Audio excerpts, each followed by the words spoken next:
Hey everybody. I'll wait till a few more people come in. Well, who's in here? Can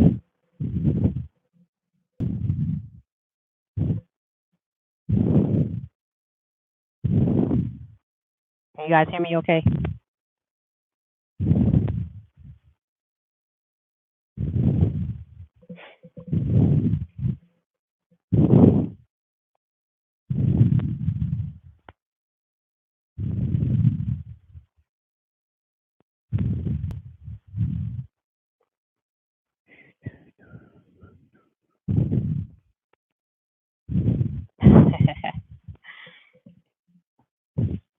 Hey appreciable assets, how are you doing?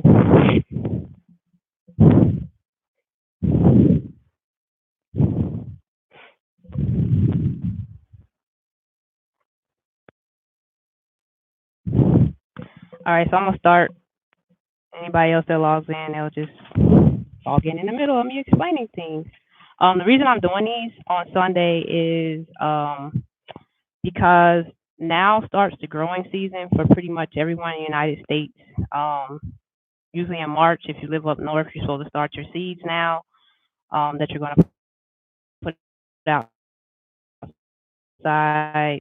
And a lot of times when people are with starting seeds, and I just wanted to address some of those possible issues that people encounter along the way. I had a webinar yesterday. It was about starting a container garden, and I had a nice turnout for that. And I just wanted to do this afterwards, so if anybody had any questions or anything like that, um, that I could answer those questions for you, or I could, help you troubleshoot issues, um, especially when it comes to starting like seeds and things like that. So I guess I could start out by explaining seeds packets. I don't know if you guys have gone out and bought any seeds recently. But a lot of times, if you're like trying to grow in containers or you're trying to grow small size plants, what you'll want to do is you'll want to buy those that have this little symbol on them, and this means that it's container friendly. It also might say dwarf in the name, or um, it might say small size or whatever. Um, but always be mindful of when you're buying seeds. Uh, Thinking about the spaces you're going to put them in. Um, when the plant actually is at its maturest level, because if it's a huge plant, it will take up a lot of space. Um, I have a video on my YouTube about seed packets and everything, so I'm not gonna go over all of it. Um, so um, you can watch that, and I shared it earlier on my Facebook. So if you were on Facebook, you could look that up. Do all seeds need to be pre-soaked? No, all seeds do not need to be pre-soaked. Now, actuality, if you plant the seeds and water them, and you put um, say you have one of these seedling trays like this, get this in the camera. Um, as long as you have the humidity dome, or you have some type of container where you can actually close the plant and the seeds up in there, it'll create the humidity along with you watering it. It'll create the humidity that will allow for germination to occur. So you don't have to pre-soak. I know a lot of people like putting their seeds in like paper towels and put them in a dark place and then letting them sit there. And what happens is they forget about them, and then the plants get real leggy, and then they can't use them. They have to start all over. So if you just put them in the soil, water it, put some type of um, dome over top of it. You can even use a clear plastic bag that'll create that humidity that's needed to help stimulate the germination.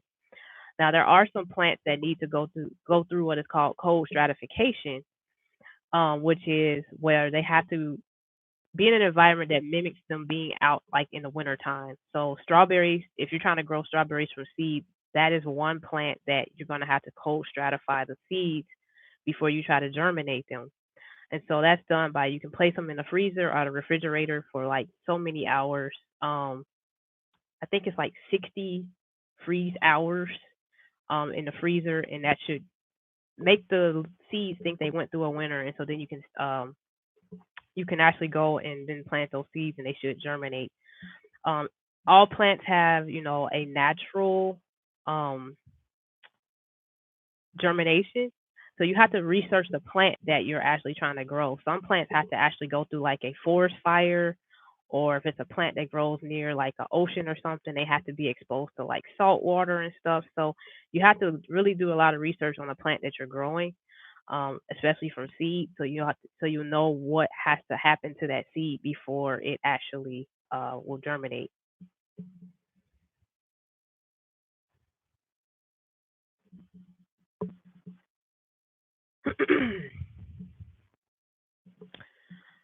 So, um, let's see here. So if you're gonna start seeds, what I recommend is that you buy these little seed inserts, and they're very cheap at like the hardware store and stuff. And you can put soil in here, and you put the seeds down in there. And what'll happen is that you can put these in these trays. You water them. You'll actually have germination occur. Now, what you don't want to do when you're germinating your seeds is you don't want to put too much water. If your soil is really, really soggy, you can actually drown the seeds, or you can cause root rot for the new seedlings if you have too much water in there. Also, having too much water will cause algae to grow, as well as oh, what else? Fungi. And you do not want fungi growing in your seedlings because they can overtake them and kill them. So too much water is not good. Also, um, when it comes to light, like I said, a lot of people they'll put their seeds when they start them, they'll put them in a dark room or somewhere, and they'll forget about them, and then they'll come back like 2 or 3 weeks later, and they'll have these long plants that they're kind of white, have two leaves on them, and then they're kind of like flopped over. The reason is that they didn't get enough light, and so they were trying to grow towards whatever light they could sense was there, and that's why they got that leggy growth. So if you're gonna grow seeds indoors, you're gonna have to have either a grow light or, at the minimum, a shop light that's fluorescent, and the fluorescent light bulbs have to be at a Can you guys hear me? Because my microphone doesn't seem like it's working.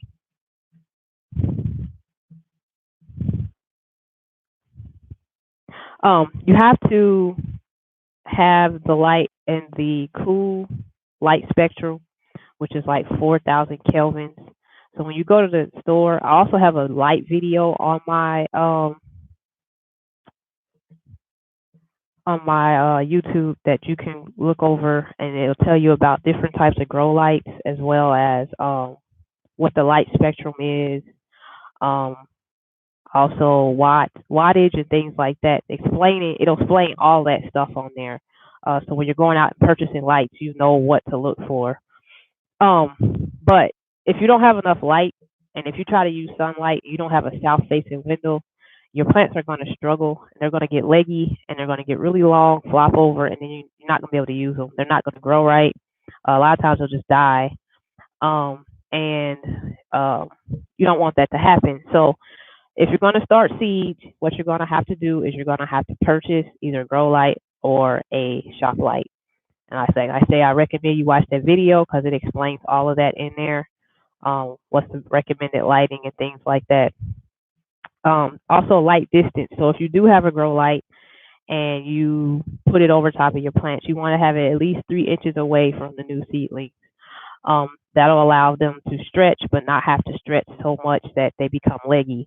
And as the plant grows, you want to move the light up, but you still want to keep it 3 inches above above those growing plants, so that they do not become leggy.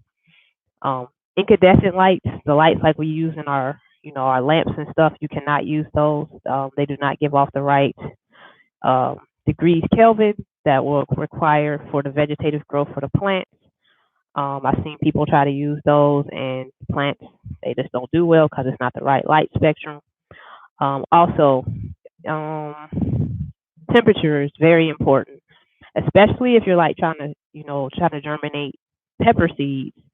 Pepper seeds need to have about 90 degrees Fahrenheit for them to actually germinate. So I would recommend, if you're trying to do peppers, either you put the tray in a warm room, a room that gets at least 85, 80, 85, 90 is ideal. Or you buy what is called a seedling mat. And I forgot to bring it home, but it's at my office. But basically, it's a mat that you sit under your seedling tray and you plug it in, and it actually heats up the seedling tray. So it'll be nice, warm, humid in there, and it's ideal for peppers or any plants that require like a high temperature to germinate. You can germinate any seeds in there, but there's some seeds that after they germinate, you definitely have to get them out of that hot environment because the plants won't do well because they don't like hot environments like that. But peppers, even tomatoes, and any of those nightshades, those heat-loving plants, they'll do well when you germinate them with that seedling mat. Now, plants that don't do well with the seedling mat are things like cilantro. You can get them to germinate, but as soon as they germinate, you're gonna have to take it away because those are cool weather plants. Uh, Kale, collards, all those type of plants that are brassica or leafy green. Spinach is another one. Spinach loves cool temperatures. Like it'll germinate at like 50 degrees. It doesn't really need hot temperatures. And actually, if it goes above 70, spinach will just like either it'll bolt or it'll just die. And bolting means it'll just start sitting out first and just wants to flower and finish out its life cycle. So you want to make sure that when you're sprouting seeds, you have the right temperature because if you don't, your seeds are not going to do well. I have people all the time message me like, I planted these peppers about a month ago, and the first thing I ask them like, what's the temperature in the room you have them in? And they'll be like, oh, it's like 60, 65. I'm like, yeah, it's going to take that about if it ever germinates, it might take about 2 months. I said, put it in a hot room or get one of those seedling mats, and within days of them getting the seedling mat, like the seeds will sprout. I can get peppers to sprout within a week of planting them with those seedling mats. So I recommend them. Recommend that you purchase that. It's pretty inexpensive. They're about $20 for the one that'll fit under this 10-20 tray. There are some more expensive ones that have like, temperature gauges and things on them, but you don't need that. Basically, if you just get the one that's the most, inexpensive one, it'll serve the purpose of what you're trying to do. Um, they get more expensive as they get bigger. So if you have lots of seeds that you're trying to germinate, they do have some that are like huge, but just know those can cost like 100 or something or more dollars. But they do, like I say, they do help with germinating, especially those plants that require heat to germinate. Did anybody have any questions? I see some more people have come in since I started talking. What are people trying to grow this year?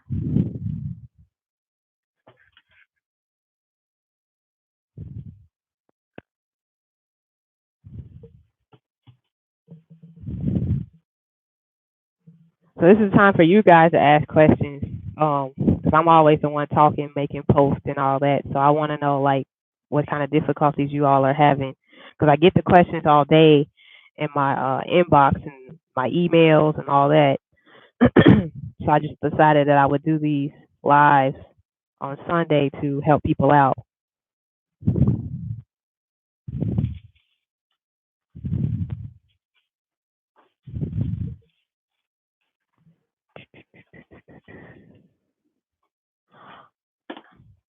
All right, well, I'm gonna show you guys a trick on um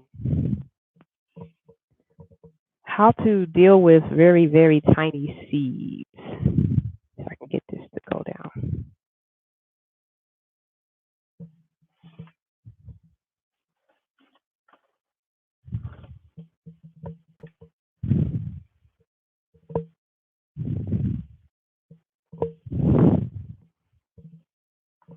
Okay, I'm gonna try to do my best with this.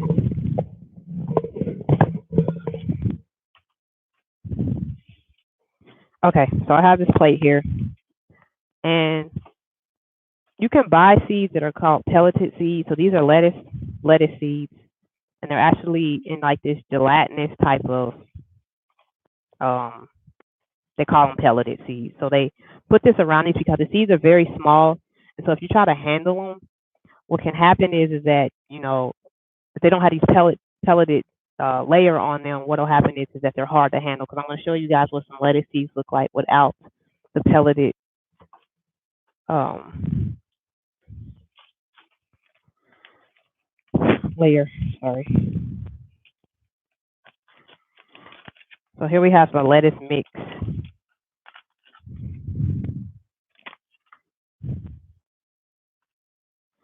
So these seeds are very tiny. They look like little specks of dust. And this can be hard to handle if you're trying to just do one seed. So what you can do is you can put the seeds on a little like plate or whatever. You can take a little container of some water and a Q-tip, or in this case, I have a cotton tip applicator. You can dip it in some water, and then you go here and you can pick up one seed at a time with the cotton tip applicator. I don't know if you can see that on there. So it makes it easier if you don't have those pelleted seeds to just plant one seed at a time, versus planting a whole bunch of seeds and then letting them all sprout and then having to go back in and um, having to thin them out and then having to destroy plants that wasn't necessarily you didn't have to necessarily do that. All you have to do is just plant one seed at a time. So that's one easy way of doing that if you don't want to buy the pelleted seeds because the pelleted seeds can be very expensive. They're a lot more expensive than to buy just seeds that haven't been you know covered in that pelleted gelatinous stuff. I don't know what the actual chemical is they use to make those. But what happens is once you plant them, it kind of dissolves in the water, and then the seed comes out, and then it'll grow. I've had some issues with the pellets not coming out even after watering them, especially when I try to use them in hydroponics. When I try to start the seeds, um, I would have like 70% germination versus if I just use like the seeds like I did with the cotton tip applicator and just picking them up off the with the plate, I would have almost 100% germination. So I mean, it could have just been old seeds in there. I don't know, but I just like doing that other method because it's not sometimes it's not worth the money buying these. But everybody's different. So any questions? No questions.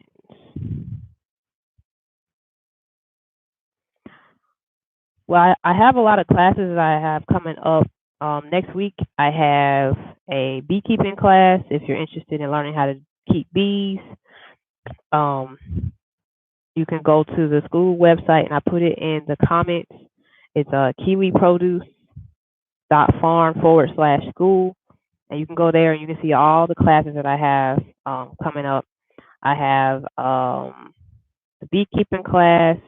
Then I also have a watermelon teaching you how to grow your own seeded watermelons, as well as what else do I have coming up? I'll have a hemp class coming up. I'll have a few of those coming up real soon. So if people want to learn about the hemp industry, just know there'll be classes on there for that. Um, but yeah, so I'm just here to answer y'all questions. I guess everybody's an expert.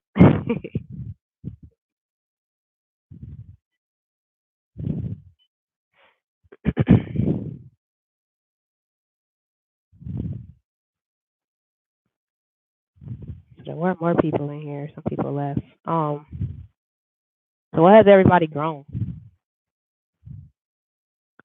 Or what would they like to grow?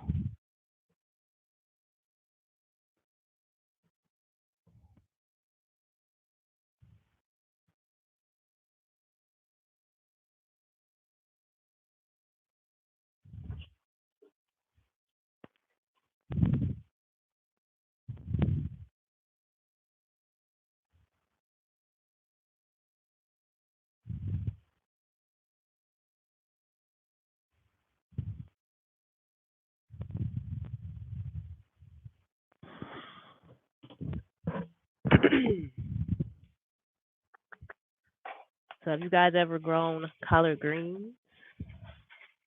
Show you what those seeds look like. They're very small too.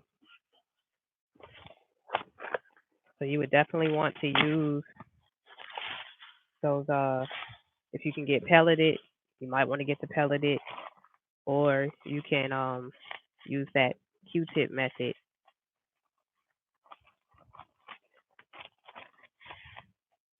But yeah, these are cool weather plants. But collards also do well in hot weather when the plant actually is growing. There's one brassica plant that does not, bolt when it gets hot outside.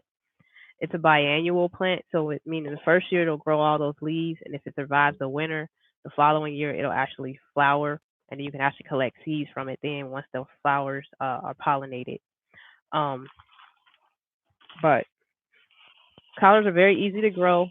You wouldn't believe that that big huge plant comes from this little tiny seed, but it does. The same thing with most brassica plants are very easy to grow. You can actually directly sow those, which means you can actually put them into whatever there's going to be their final destination. You put the seed directly into there. You don't have to like start them and then transplant them, although you can do that as well. But they grow so fast that a lot of times that's not even necessary. So as soon as the last frost is outside, you can actually just plant those seeds outside and have your brassica plants growing. It's actually ideal to grow mustards either in the early spring or, uh, like I said, bolting is where they'll actually just start making flowers and they won't put any more energy into making leaves. So the plant will be very bitter and you won't want to eat it because it just tastes nasty, because they're taking all the sugar and all the energy out of the leaves to send it up to the flowers so that the flowers can, get pollinated and make those seeds. um, I don't know if you guys know about the USDA zones. There's a whole map on the USDA website. The hardiness zones are, it tells you like when your last frost is and when your first frost is. And so it's used by farmers and, gardeners and any type of person that's growing plants outside. It'll tell you when's the best, ideal time to either plant your stuff or when it's really close to time to harvesting, because there's a lot of things like in the fall that you have to harvest before that first frost, or it'll kill your plants. Sweet potatoes being one. If the frost hits those, if you don't harvest them within that day of that frost, your sweet potatoes will start to rot underground because that's not a cold weather plant. Sweet potatoes are a hot weather plant. Um, Also, things like tomatoes. If you live in an area that gets frost, what'll happen is that the it'll kill the vine. So you'll probably want to go out and harvest those tomatoes that are developing on there. Even if they're green, if you take them off of there and you put them in a paper bag or you put them with a banana, it'll force ripen them. But just know if it gets cold, your plants are not going to make it. Now, things like those brassicas, like those collard greens, they love that cool weather, especially in the fall when that cool temperatures hit them, when that first frost hits them, it actually makes the plant a lot better. What it does, it causes it to produce like a antifreeze, which is like sugars that build up in the leaves, and that's why the leaves become very tender, and they taste a little different versus if you were actually, harvesting them in the dead of summer when the leaves can kind of be kind of hard because the plant is protecting itself from all that sunlight. So brassica plants love cold. Things like tomatoes, nightshades, and gourds and cucumbers and all that. They don't like the cold temperatures. So it's recommended that um, when your last frost is, when the first frost is, so that you know when to actually go out and plant this stuff. And so you use that USDA hardiness zone map to figure that out. So you can just go to the website and you can put in your zip code and it'll tell you what zone you actually live in. And then based off that zone, you can take that information and when you go purchase seeds, say you're on online purchasing seeds or you're online purchasing plants, the first thing it'll ask you is like, what zone do you live in? Or it may have a place in there where you'll put your zip code on there and it'll tell you what zone you live in and then it'll recommend what plants will do well in your area. And so then you buy based off of that. So that that's that's like recommended that you do that so you have success when you're actually growing your plant. Because there's no point you buying something that's not going to grow in your area. Like they'll sell things like up here in Ohio, they'll sell orange trees and all that stuff, but oranges they grow in tropical regions. So You can buy the orange plant, but you can't leave it outside, especially in the winter. It'll kill it. So you have to bring it in and all that. Um, but yeah, they'll sell that type of stuff, but they're also supposed to sell the things that will thrive in your region. Um, and a lot of things like they say you can bring them in and all that, which that brings in of another thing. When you're bringing plants in, or when you're buying plants from those nurseries, you need to check them for insects and other arthropods, especially things like spider mites and stuff. Because if you don't, what happens is you bring that stuff into your home, and if you have plants in your home, um, they can become infested with those insects or those, other arthropods. So if you're bringing plants in the fall, the two or 3 weeks before you're gonna bring them in, I would treat them by spraying them with a cast out soap, you know, some type of essential oil mixture. Cut off any leaves that may be heavily infested, things like that, because you do not want to bring those into your home. Uh, that would feed on them. Like there's no praying mantis and things like that. So what'll happen is that those pest insects, they will actually, start to take over, and then they'll spread to other plants that may be in your home. So you want to make sure that you're checking for that. Also, when you go to the nursery and purchase plants, say you don't want to start from seed and you just want to start from a started plant, you can buy started plants from nurseries, from places like Walmart, from places like Home Depot. But even though they were grown in a greenhouse, most likely they still have insects. So you want to check them, and before you go and plant them, you want to treat them. Um, because what'll happen is if you plant them outside, you're bringing insects that may not have been in your yard or wherever your garden or your farm is. You're bringing insects into there now, and now you're planting them right in the middle of that area, and then you're bringing those insects in that can actually infest other plants that are there. So you always want to be mindful of that. It's been plenty of times I've actually purposely bought plants to teach a lesson about, biosecurity. That's what this is called. You always want to have biosecurity. Like I bought this squash plant, and it had squash bug eggs on it. And what would have happened if you didn't see those squash bug eggs because you didn't know what they were? You would have planted that, and then those eggs would have hatched, and then you would have had a squash bug problem. That if you had other um, squash plants, things like cucumbers and all those things that are in that cucurbit family, you would have had an infestation on those plants because you didn't check that one plant that you bought from the nursery. So just be mindful of that insects, they're pretty much insects and arthropods, because there's other things that are not insects that actually infest plants. Spider mites is one that you just need to be mindful that these things are there, and even if you buy things from the store, they can be there as well. So just want to quarantine. You want to check your plants, and you want to make sure that you're not bringing trouble home with you.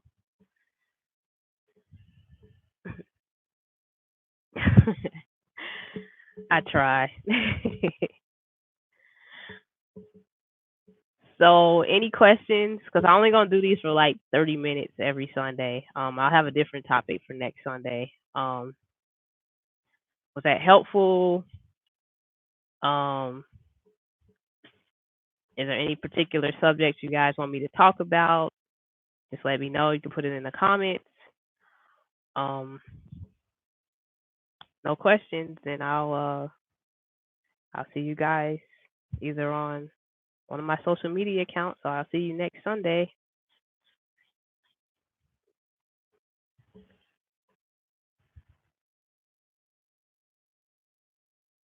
Can I explain the natural antifreeze?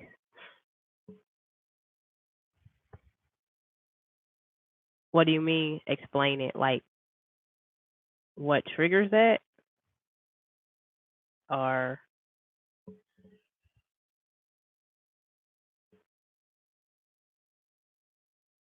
plants? And I've noticed some of the leaves have been turning black. Oh, okay. So yes, some plants like brassica plants, they produce an antifreeze. So what it is it's an increase of sugars that build up in the leaves, and things like anthocyanins will build up in the leaves, and that's why a lot of brassica plants have like a purple color to them. That purple coloring actually helps the plant absorb, the sun's rays, and it keeps it warm during the day. But that sugar that they build up, I don't know if you guys know, like the antifreeze that goes in your car, the ethylene glycol, it's actually a sugar, and that's why you always worry about animals like drinking it because it's sweet. But the insects, they can create their own type of. I'm not going to call it ethylene glycol in their body, but they create their own type of antifreeze in their body, and it's nothing but a buildup of sugars that keep them warm. They also store up fat as well, depending on the insect. So a lot of them, I'm sorry, not the insect, but the plants. But insects too, they actually build up these antifreezes as well. That's why, you know, when there's actually insects, because I've actually noticed like on like these brassica plants that caterpillars and things can survive cold temperatures because they feed on that. And what they do is they actually, I think they sequester, they absorb some of those antifreeze uh, chemicals, and that's why they're able to survive as well. But the plants, they'll actually create that, that sugar in their leaves, and it creates those anthocyanins that will absorb that sun's heat during the day, and it keeps them warm at night. And they just keep doing that cycle until if it gets too cold on a consecutive amount of days, and it can possibly kill the plant. But things like brassica plants, they're like equipped. That's just how they actually survive. That's the type of environment they are used to living in. Plants, Mackenzie blue. What type of plants do you have that the leaves are turning black? Not all. They started out green, but some turn black and fall off.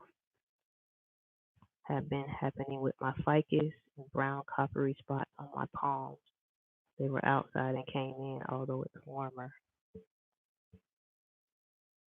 Um, do you see any webbing on those plants? Like looks like spider webs.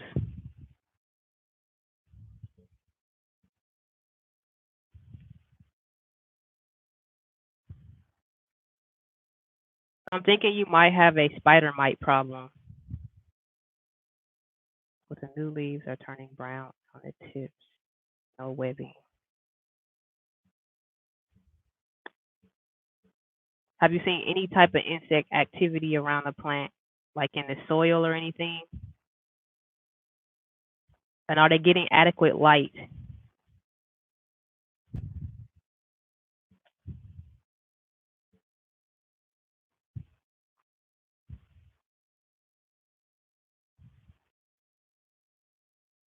Probability.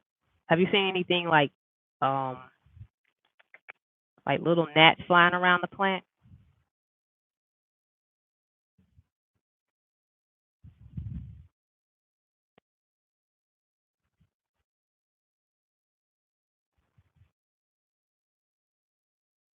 Spider mites as they were in the garage. Is your garage heated, or does it get pretty cool in there? Spider, very small though. Yeah, spider mites are very small. The way you can actually detect them, you can take a white piece of paper and you can like hit the leaves, and if there's spider mites on there, they'll fall on that white piece of paper, and you'll see these little tiny black specks crawling around on that paper, and that'll let you know that you have spider mites. Now, if you do have spider mites, um, what you'll want to do is you'll want to spray the plant with. You can either use like Dawn soap and some water, or you can use castile soap, some essential oil, and some water, and you want to spray both sides of the leaves, and then you want to wipe them with like a sponge or a paper towel or something. If you're squeamish about doing that, what you can do is put on like some gloves. But what you're gonna have to do is you're gonna have to repeat this step. If there are spider mites present, you got to do this like every 10 to 14 days because that's the arthropod's life cycle. Um, if you don't, spider mites can destroy a plant. The first indicator of them on there is that you'll have what is called defoliation, where the leaves will just drop for no reason. Again, having plants outside and then bringing them in, you've taken away those natural enemies. So there are things that feed on spider mites outdoors. Even there's another spider mite that actually feeds on them. And once you bring things in, they're not exposed to those natural enemies, so they just flourish, and there's nothing there to stop them. And if it's spider mites, you're gonna want to treat them because what'll happen is they'll find their way to other plants you may have in the house as well. Now, if they're in the garage and it's cold in there, and it's like a ficus and things, they don't like cold temperatures. So it could be that the plant is dying because of the temperature. Temperature is very important with plants. Also, if they're not getting adequate light, they can't carry out photosynthesis, and that will also kill the plant eventually as well. Your curls are popping. Oh, thank you.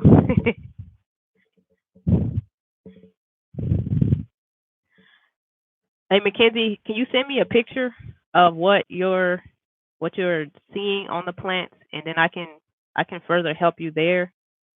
Um, you can send it to my email.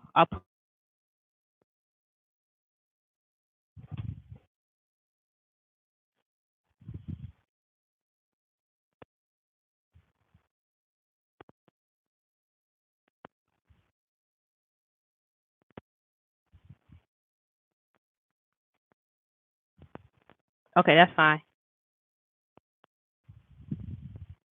Oh, you're welcome. So, any other questions? Any comments? Was this helpful? Not helpful? I just need some feedback.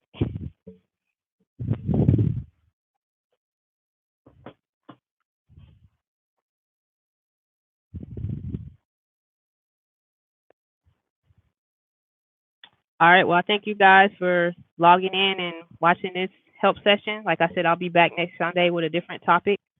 If you have any questions, you can send them to my email, urbanfarmsister@gmail.com, or you can message me on social media. I'm on Facebook, I'm on Twitter, I'm also on Instagram, and my account there is Urban Farm Sister. So if you have any questions, just send me a message on there, or if I post something and you have a question or whatever, you can put it in the comments also. So thank you guys and have a good night.